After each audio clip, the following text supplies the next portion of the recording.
Magandang araw. Ngayon ay aking babasahin ang paggamit at iba't ibang salita mula sa root word na nana. Unang panlapi, mag. Magnana, nagnana, nagnanana, magnanana. Kung sakali magnana ang iyong sugat, lagyan mo kaagad ng gamot. Nagnana ang kanyang puki. Nagnanana ang sugat ni Lino dahil kinamot niya ito. Magnanana lang iyang sugat mo kung hindi mo lalagyan ng gamot.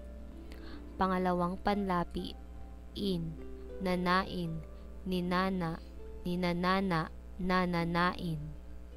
Linisan mong mabuti ang sugat mo, baka nanain iyan. Ayan, hindi mo kasi nililinisan iyang sugat mo, kaya ninana. Ninanana lagi ang sugat ni Lino dahil hindi niya ito nililinisan. Nananain ang iyong sugat kapag hindi mo nalilinisan.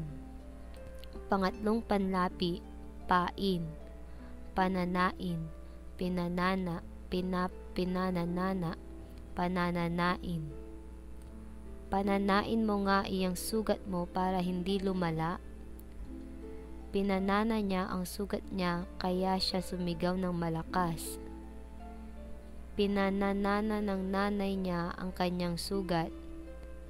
Panananain ko sana itong sugat, kaya lang lumalabas na mag-isa ang nana.